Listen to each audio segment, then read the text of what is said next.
The following is a paid program. The content is provided by the advertiser. WSTU, its staff, management, and owners are not responsible for the content. Advisory services offered through Blackridge Asset Management, a registered investment advisor. Securities are offered through Peak Brokerage Services, LLC. Blackridge Asset Management is a separate and independent entity from Peak Brokerage Services, LLC. Member FINRA SIPC. And now, Today with Denny, here's Denny Artachi. Good morning. Always a pleasure waking up to the greatest state in the union. I'm sorry. Thank you, Mr. DeSantis, our governor, for not shutting us down. Best governor in the United States of America. God bless America. And my partner, Evan, looks like he's about 99% back to his old jovial self. 99.9%. The pipes are here. I'm feeling great. That's when you knew you were back. Your pipes are back, right? Yes, the pipes are back. You know you're back. Well, and Charlie, you didn't go to the gym yet, but you will later, right? Absolutely. Okay. Got to stay in shape. Man, this Omicron is like a bad sitcom that won't go away, huh?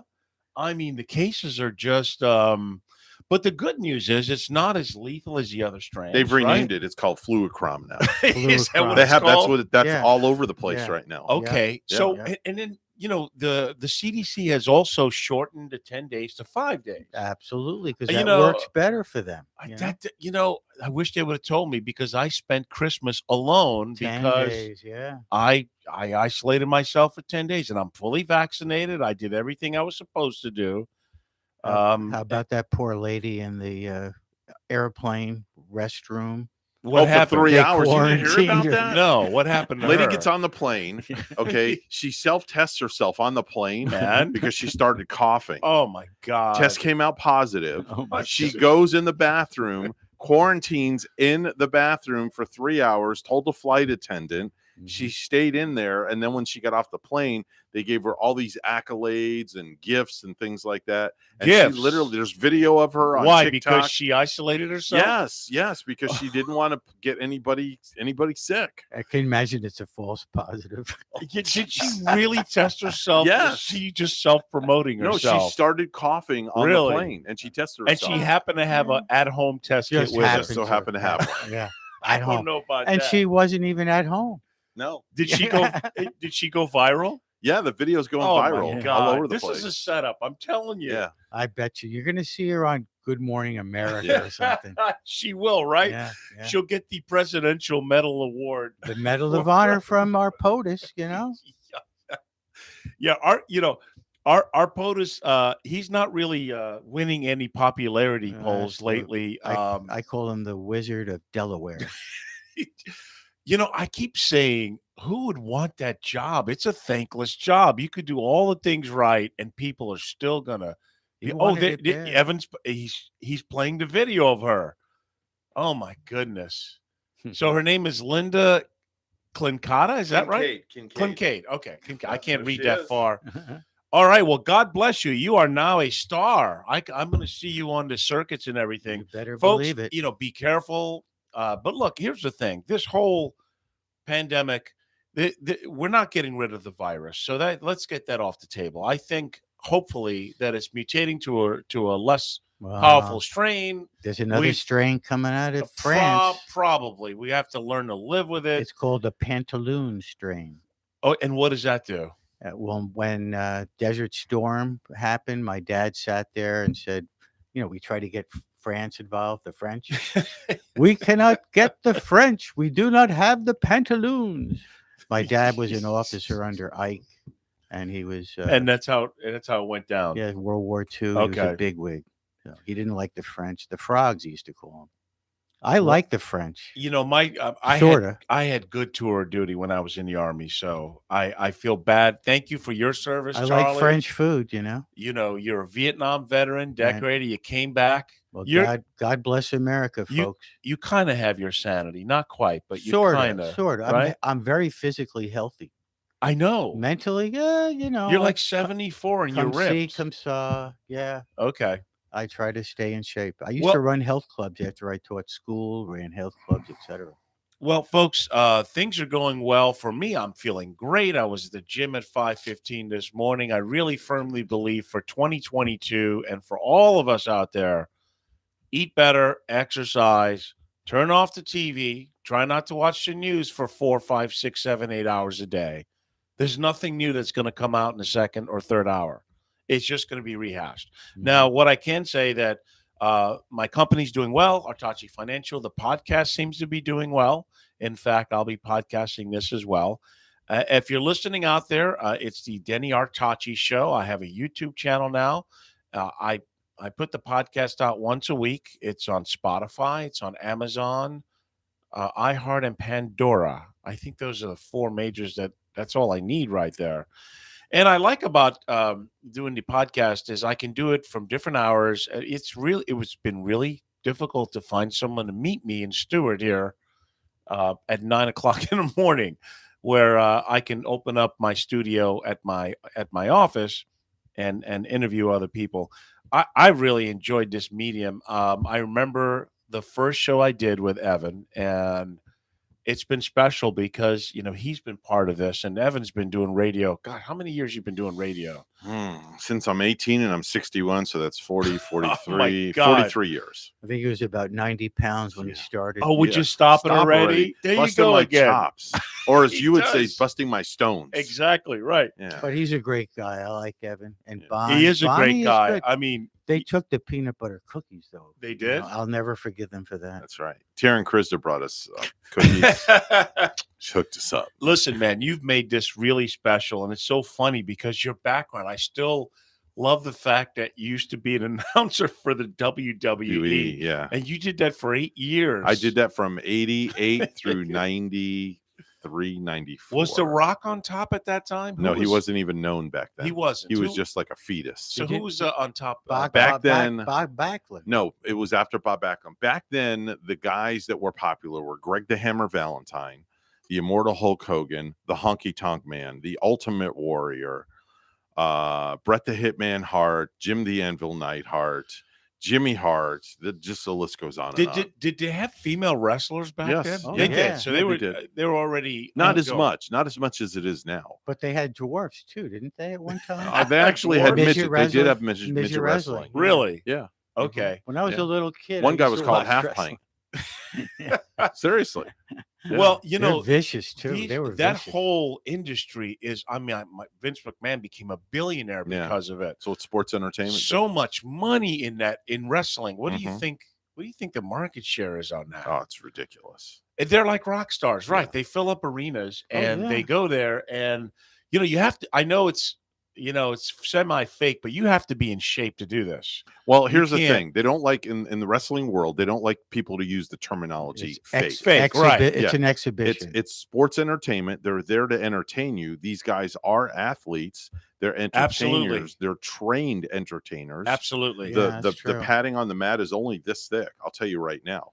It's not that Yeah, thick you at have all. to know what you're doing to Yeah. be tossed. Like, I mean, some of the stunts they pull. There's I a go, big trust between wrestler and wrestler. It's got to be. Yeah. I mean, Arms are broken, legs are broken, legit. what But about- I trust that you're going to break my leg nicely. Yeah. Sure. Well, think about it. You're hoisted up in the air 8 feet and you're slammed down. Mhm, Yeah. Listen, you've got a spine potential injury, a Mhm. head injury. mhm. Yes, thank you for the correction, the fake, as they say. Yeah. These guys are tremendous athletes. Yep. To take the falls and do what they do. I mean, you're not going to get me to do it. I'll tell you that. I wrestled in high school. That was enough. for I me. wrestled in high school, too. and it was just amazing that our first guest that we're going to do after the break is a great chartered financial analyst with Independent Solutions. We're going to take the break and come back with Peter Nilsson and get him on the phone.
All right, we are back. I have a special guest, folks. You know, I'm an entertainer. I've got the show here, the podcast, but I have our Tachi Financial Group, and I've partnered up with great RIA firms like Independent Solutions, Peak Brokerage Services.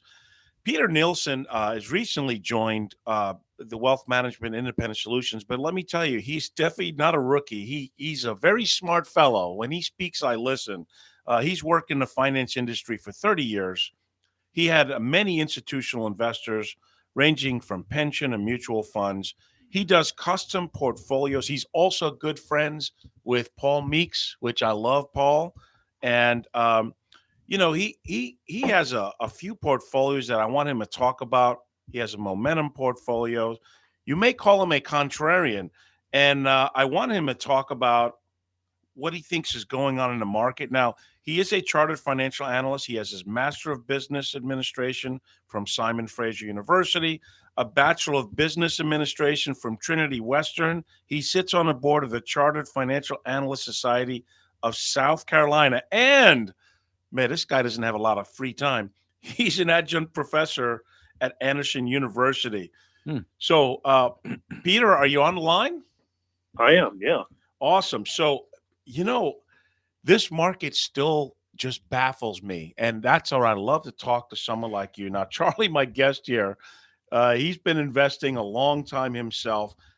I saw your update of the last year, and I cannot believe some of the numbers. We have the S&P that wound up 28%. We look at real estate that was up about 39%. U.S. bonds, no surprise, they were down, a little less than 2%. Global bonds. I did notice in your report that international stocks had about a 7.8% return. So the first question, Peter, is, what everyone wants to know: where do you think we go from here in 2022? Well, I can give you the consensus outlook. Yes. So the consensus outlook is that the S&P 500 hits 5,000. So if you take an average of all of the big Wall Street contributors to the consensus, they end up about 5,000. So that's not a very inspiring outlook, because it only represents a gain of about 5%.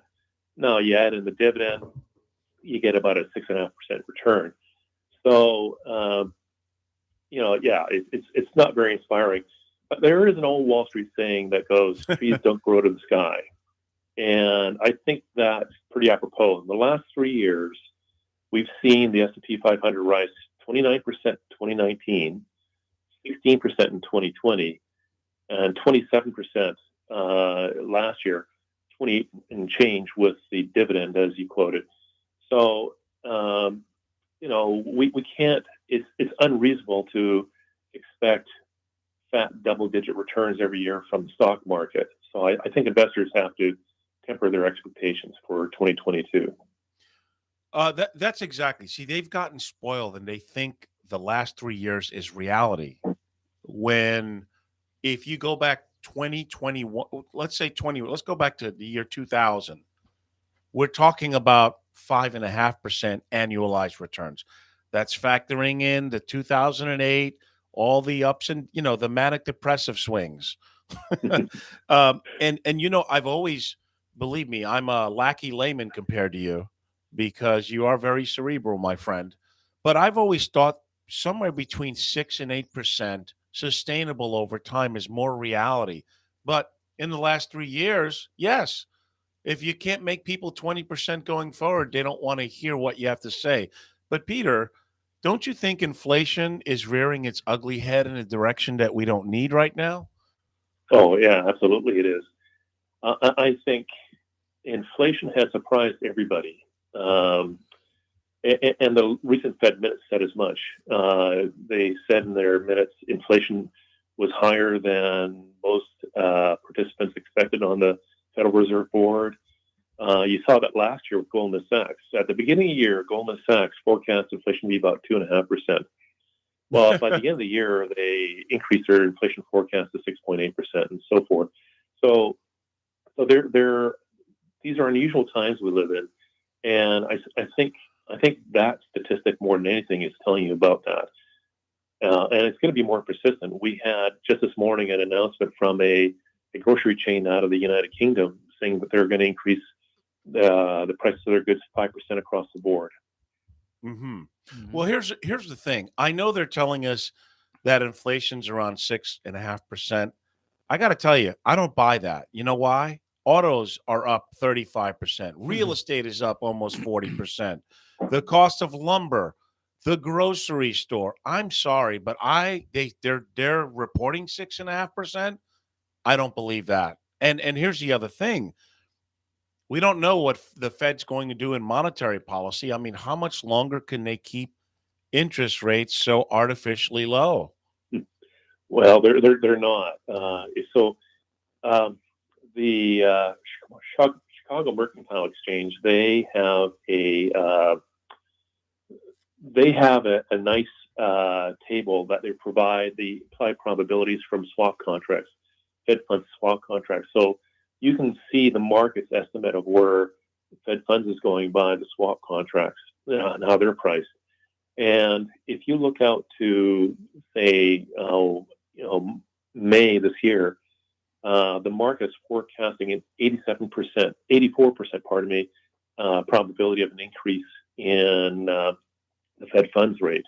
Okay. So, and then if you look towards the end of the year, it's like 99%. And within that, there is like a wide likelihood of at least 3 rate hikes, probably 4. For 2022, right? They announced For they're gonna do 2022, 3. correct. Right. Well, here's the other thing, and Paul talked about this. There's the wage inflation as well. I mean, they're raising the minimum wage, and that's going to really hurt a lot of businesses who have to pay some kid or gal from high school $15 to, clean the tabletops or make a sandwich. And that's going to affect businesses. I mean, Peter, a lot of people were spending money because they got these stimulus packages. And that has always scared me personally. They're printing money, too much money. And of course, that's going to factor in inflation. But it almost seems like there's going to be an accounting where things are going to be too expensive and people are going to draw back and stop spending. And as crazy as that sounds, people spending money frivolously, they say, is good for the economy. That's true. But it's not good for an individual who's planning to retire. Not at all. I mean, do you think maybe people will be spending less in 2022? Yeah, there's less stimulus money. So, I mean, one of the problems with government stimulus in a time of restrained economic output is that you have a material supply-demand mismatch, right? So you have fewer people producing goods. At the same time, you have more consumption. And that's why you're getting this spike in inflation up towards 7%. And it's likely to continue higher from what I read. And I think the government doesn't really fully appreciate how high inflation makes people feel miserable. Mm-hmm. Right. That's right. So, but this is being driven by political ideology at this point. So it's not like they're really considering that. Although I hope there are some on the Democrat side of the aisle that are looking at it. But look, inflation is there's something called the misery index, which consists of inflation plus the unemployment rate. And when it gets high, it signals about widespread misery across the population, and that's the way it makes people feel. Elevated inflation basically destroys the spending power of your capital. Now, it's interesting.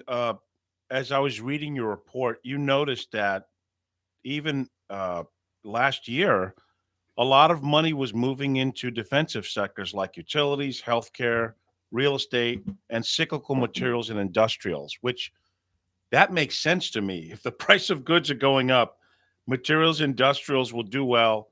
My God, healthcare with this Omicron, and of course, real estate has done well. Do you still think that that's going to be a play for 2022, those type of sectors? Oh, yeah. Well, look at let's look. Not that I'm recommending any particular stock, but I was looking at American Electric Power. It's got a 3.5% dividend yield. So we're talking an environment where Wall Street as a whole is expecting very low returns, 5%, 6%. So if you can get a dividend yield that makes up half of that, that's kind of a safer play. So no wonder investors are moving into it. But the irony, I think, is energy. Energy has been such a stalwart this last year, and probably will going forward, because the prices of energy stocks are low relative to their historical average. So, but here we are in an environment where we have a government that's really promoting alternative energy and so forth, and making it hard for these energy companies. And the stocks have been a great play. Talk about irony. Right, and because bonds are not not a safe play, and as rates go higher, they're going to lose value. That yes, of course, it's a perfect storm for bullish equity buyers, but it's got to change. You know that old saying, that song, "What goes up must come down." So I want to ask you, what do you think could possibly disrupt the markets where we may have a sell-off? Obviously, if Omicron or another strain comes up, that's probably not going to help things. But are there certain things you think that could maybe affect the market to either have a correction, or people just want to sell off and play it safe for a while?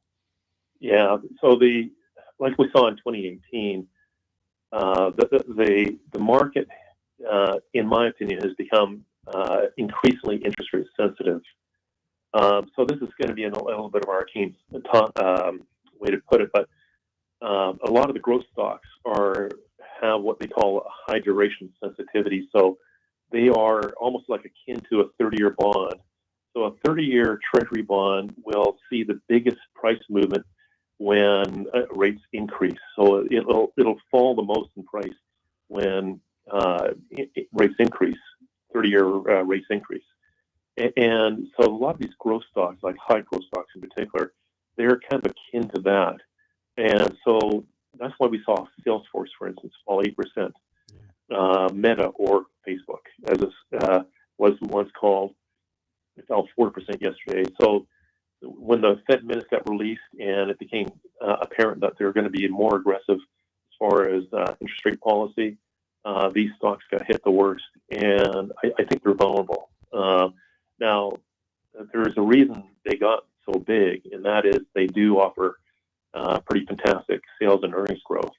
So I think there's always going to be selective opportunities there, but I think there are also stocks that offer a higher degree of risk during a rate hiking cycle. Mm-hmm.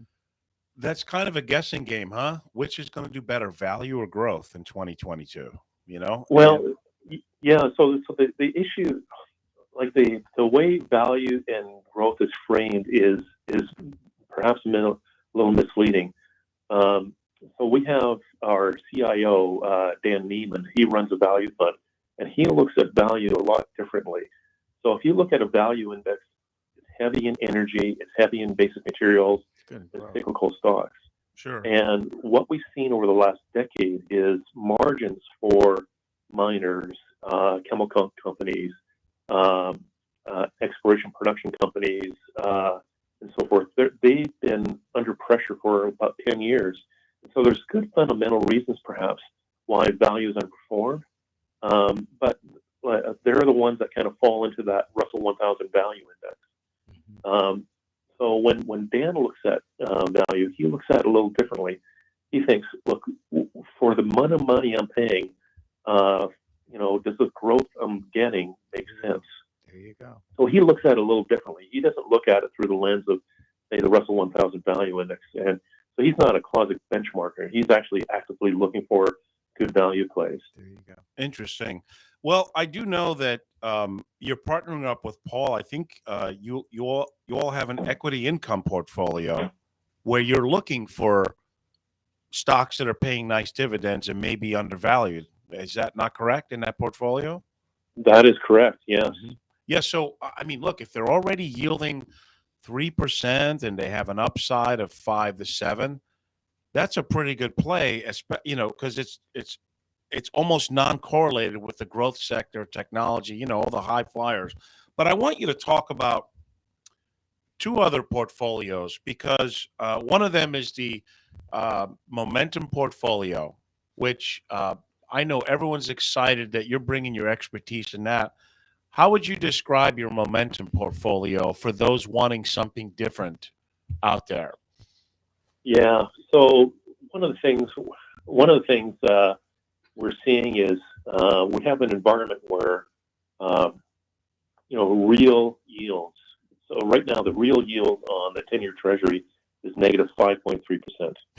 So you're really, in real terms, after inflation, you're losing 5.3%, and that's guaranteed. So we're in an environment where bonds aren't as safe as what they may seem. They don't protect capital as they're intended, just because of how high inflation is and how low yields are. So the momentum portfolio is basically a trend following portfolio. The idea of it is it compares the prices of different asset classes to their 10-month moving average. And the historic assumption, or what's been shown in academic literature, is as assets rise above their 10-month moving average, positive returns tend to persist. And so we're just measuring that across a broad series of asset classes. And what we're doing is we're investing in the top trending asset classes and getting out of the asset classes that are trending lower. And in an environment where everything's crashing, the model just moves to cash. And so the way we see it is this is an opportunity for the guy who should be in bonds, but can't stomach zero or negative returns, to at least get exposure to the market with some downside protection. And Peter, how often do you rebalance that portfolio? And when you do, how much of do you move it 5%? I mean, how do you? I think we had spoken before where you have a specific criteria where you watch it so many days and you take the top performing ones. So how often do you make changes in this portfolio? Once per month. Once per month. Okay. We based it off a paper that was published in the Journal of it was a Journal of Financial Planning, and in that paper they rebalance once a month, and we follow the paper as exactly as we were able. We make one change. The asset class has to trade 2% above the 10-month moving average in order to make a change. There we go. Just so we don't get like one asset class dropping in 1 month and then out the next and so forth. So we eliminate some of the switchback trades. So the model was more consistent after we did that. But aside from that, we try to follow the model exactly. So the paper had the model rebalance once per month, and we do the same. Okay. So then the other one is, it looks like international stocks and portfolios are becoming attractive again, when maybe a couple of years ago they were not. I mean, do you feel good about you have an international portfolio, do you not? Yeah.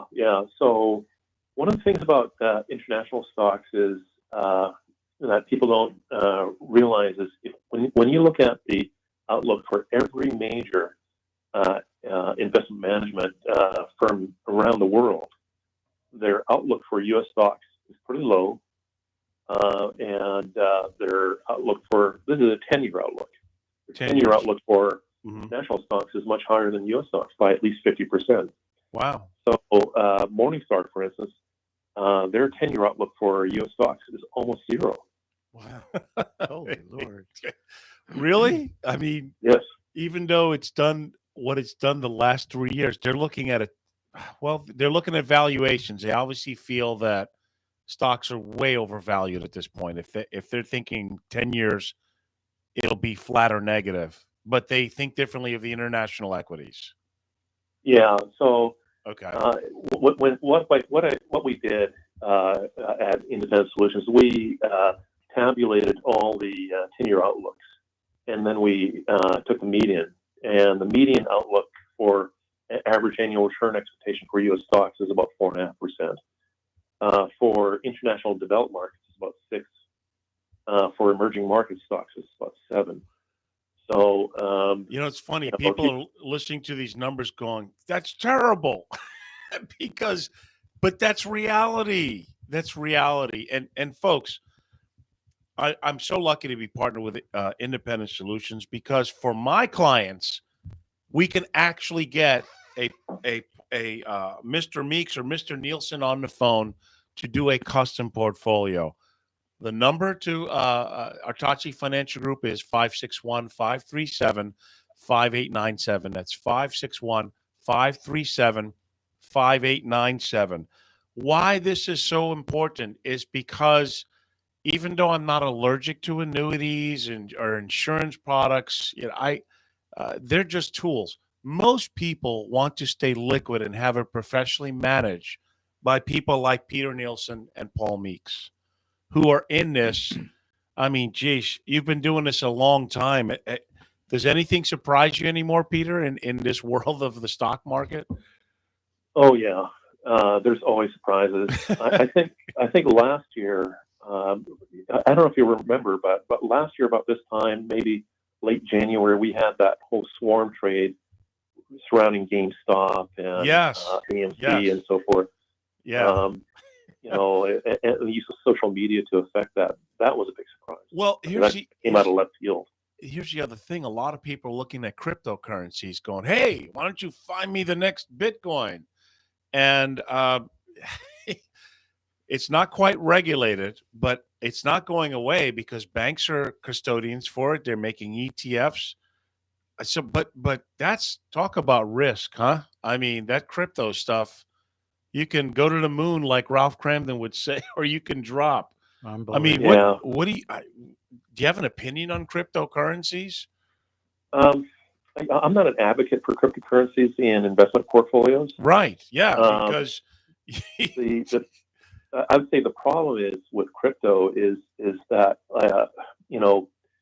the experts that I hear on CNBC and other business networks, they tout it as a hedge against volatility, but it seems to move up with market and down with the market. So to me, it doesn't really act like a hedge. No. I think if you're going to hedge risk, use like traditional assets, cash, gold, things like that. Cryptocurrencies is like going to Vegas and throwing it. Yeah. There have been more millionaires made on it, but I'm conservative by nature, Peter, because most of my clients, they remember if I lose the money. They don't remember how much I've made them because they're like, oh, well, you're supposed to do that. But man, that crypto stuff, when you can go to sleep and be down 30%. And I don't, there's no way that I would personally recommend it. Now, however, I have said on the record that if you want to take 3 to 5% of your holdings and you're an aggressive person by nature and you're willing to lose all that money to maybe make 100-fold, then knock yourself out, because it's money that you were prepared to lose if it didn't go your way anyway. I mean, that's kind of like how I look at it. But to actually have a financial plan, hi, Mr. and Mrs. Jones, we're going to secure your financial retirement by buying cryptocurrencies. I don't think so. Maybe Womp. Yeah. Yeah, I'd agree with that view. Yeah. So, listen, always a pleasure. And folks, Peter Nielsen from Independent Solutions. When are you going to come to Florida, my friend? It's warm here. Oh, it's nice. You might find me being your next door neighbor sooner than you think, Denny. I heard rumors. That's why I'm asking. What state does he live? Where are you right now, Peter? Are you? Oh, I'm in South Carolina. Okay. Oh, that's not bad. Yeah, but he was like in Canada for a while. Were you not living up there, Peter? Yep. Yeah.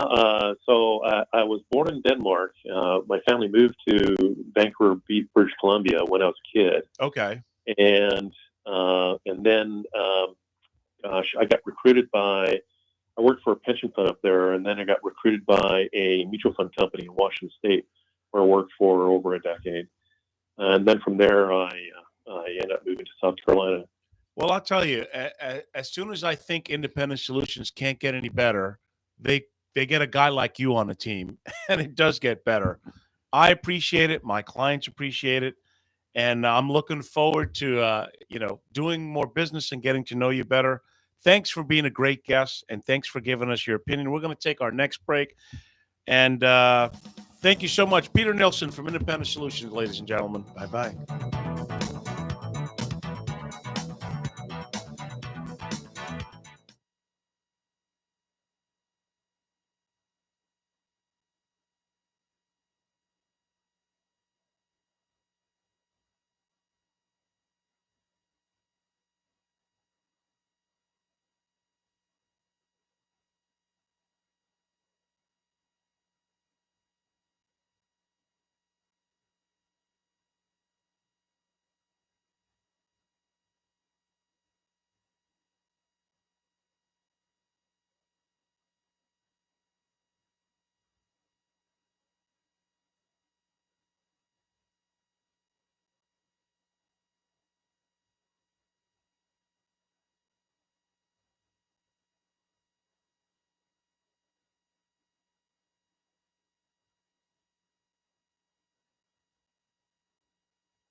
All right, we are back.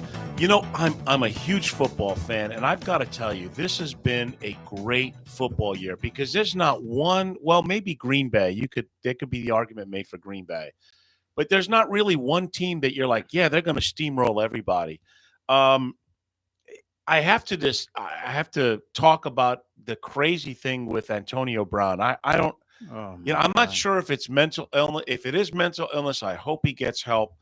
But I don't know. This guy has done a lot of things, and he's claiming now that they cut him because they thought he was faking an injury, and he actually has an injury. Here's my take.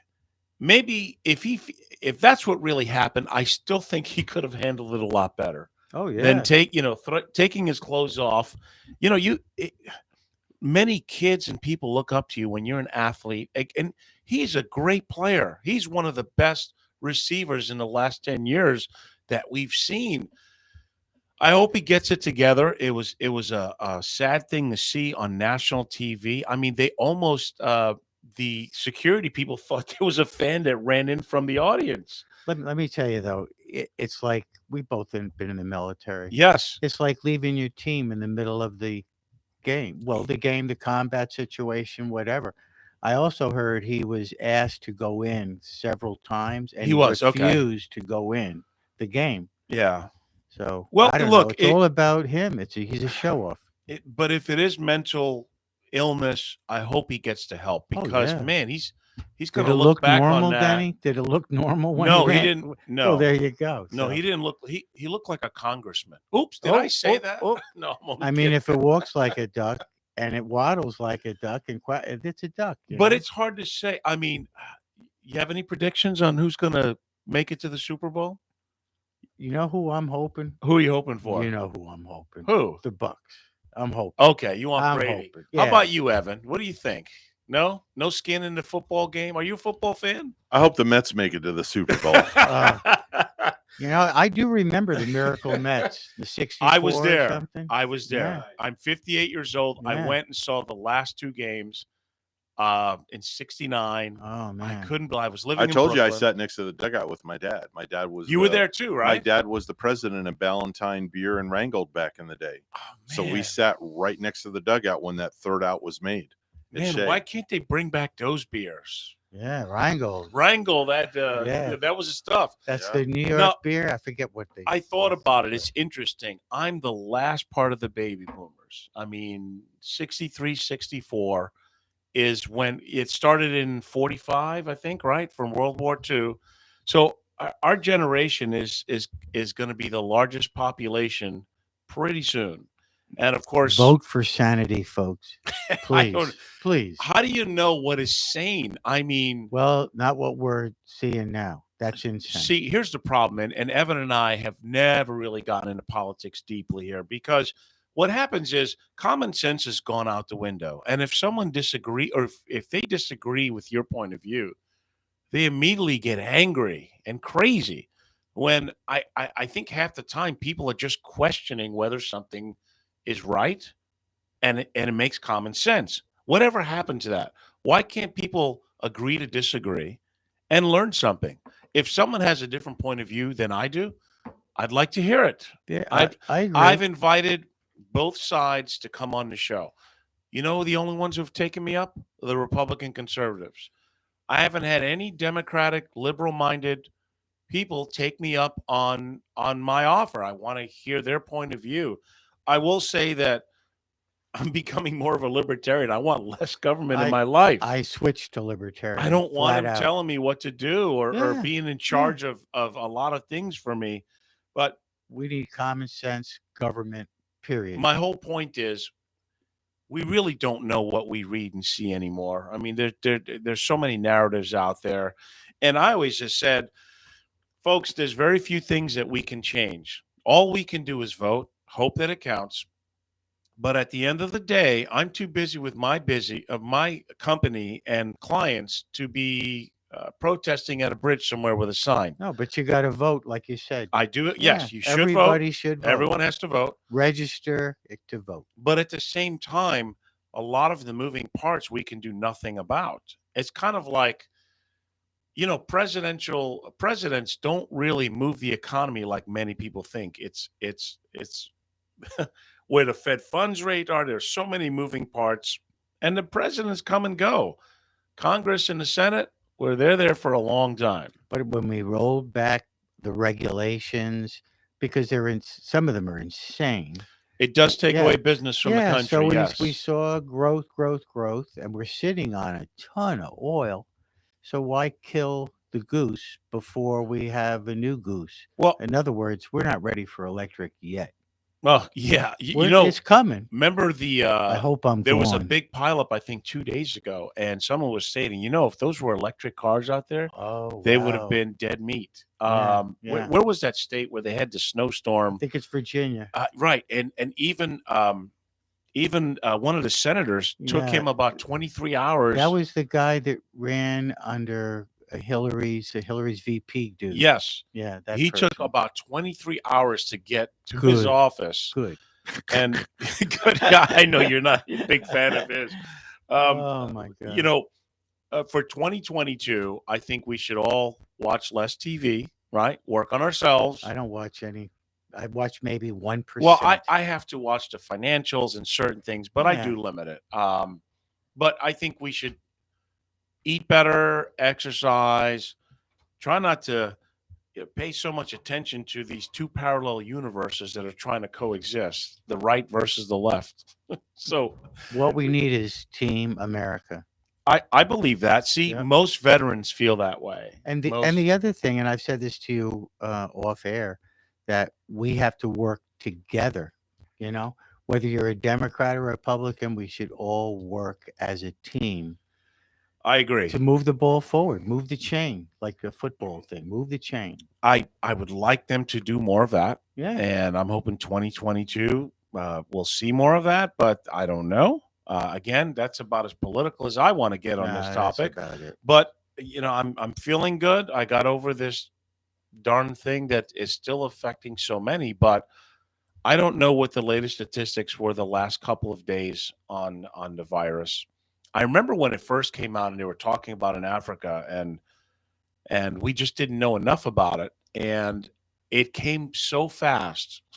They couldn't stop the travel fast enough. Oh yeah. Well, we had And- to wait 3 days or something. Is that what it was? Well, under President Trump, we didn't know enough in the beginning, but recently they decided to wait a weekend before they, you know, it's Well, crazy.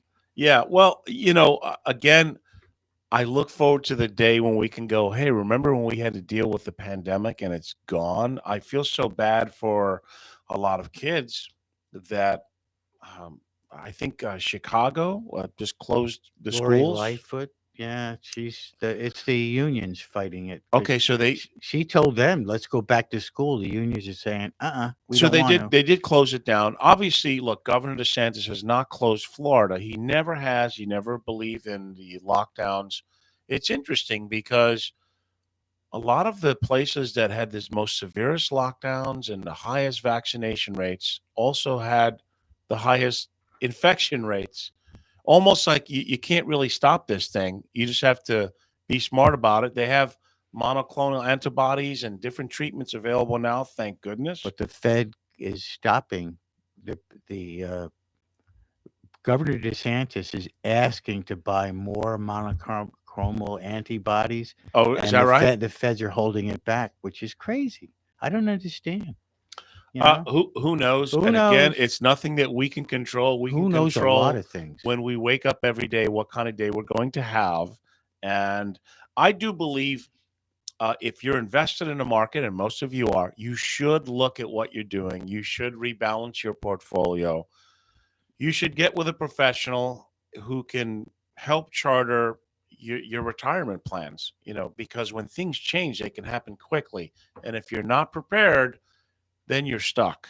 And if you're closer to retirement, how long you been retired, Charlie? Close to 20 years, I guess. Sheesh.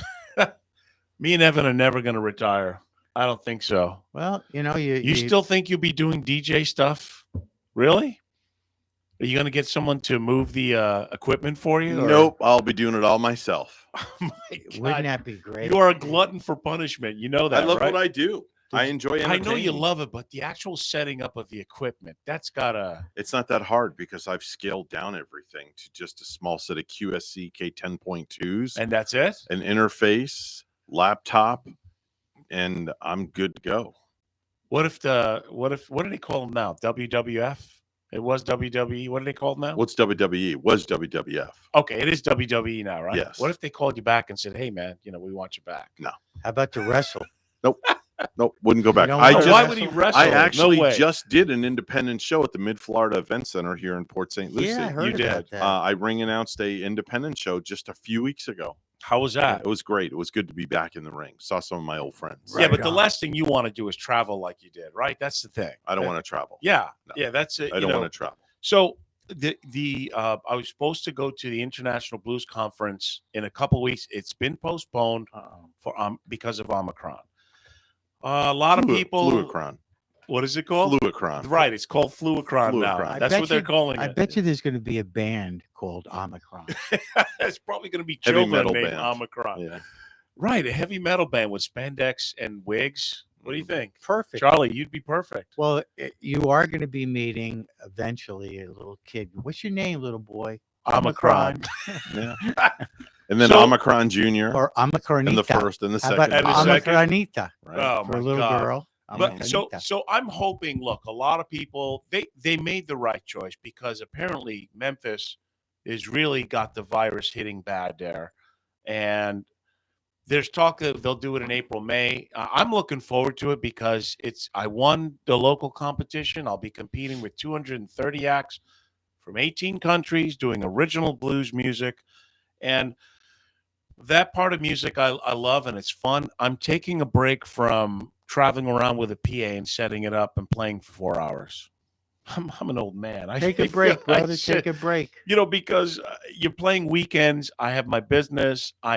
When do I get to rest? Yeah. I feel officially great today. I was at the gym at 5:15. I like that. I like getting up early. I like getting the exercise out of the way. And this year, I really want to focus on keeping that and having a good, healthy lifestyle. Think about it. If you feel good and you have your health, there are very few things that are more precious than that. Obviously, love is and great relationships. If you don't have your health, you ain't got it. It's kind of tough to be in a good mood if you don't feel good. So I challenge you all to remind yourselves every day. The problem is most people want fast, quick solutions. That's not how life is. It's a grind. You don't take a pill to get better. Well, they have lots of pills with side effects. Yeah, that's true. But if you work on yourself every day, a little bit every day has a compound effect where all of a sudden 6 months to a year, you're like, oh my God, I look and feel great because of all the little things that I've been doing every day. Little things like exercising, drinking more water and less booze, You don't drink at all, do you? I don't Charlie? drink. I drink water all day long. That's it. And yeah, I don't drink. Yeah, Evan booze. doesn't drink either. Yeah. So I'm the only alcoholic among us three. Is that it? Well, we're gonna get you a case, because you look like you need a case. Oh, well. No, I'm fine. In fact, you're a power lifter, aren't you? I don't. I'm changing it. I'm doing more reps and lighter weights. I don't need to be bigger. Yeah, high reps, low weight. You get ripped. I don't drink anymore, but I drink less, and that's cool. Like I had a glass of wine 2 nights ago with dinner. You don't have a drinking problem. No, I don't. Although, I'm just kidding. Kidding. Actually, it's a serious topic because I'm not an alcoholic, but I've played one in real life many times. And what I mean by that is I've played in bands through the years. I was in some famous bands. First thing people want to do is buy you drinks, right? And what happens is if you don't watch it and you're going out every night having 4 or 5 drinks, folks, that's not normal. That's not good for you. Even executives. If you drink every day, it's not good. No. It's not good. No. So if it's hard for you to lay off and not have a drink, just then don't do it. Maybe, push away. Everything in moderation, unless you have that personality that, what's that saying? 1 is too many and 10 is not enough. No, 8 is good. 16 is a lot better. 16 is right. Yeah, right. I don't know. So you got to stop, guys. Anyway, thanks for tuning in. And don't forget to look at the podcast, Denny Artachi Show. It's on Amazon, it's on iHeart, Pandora, and Spotify. Make it a great day. And thanks for tuning in. God bless America.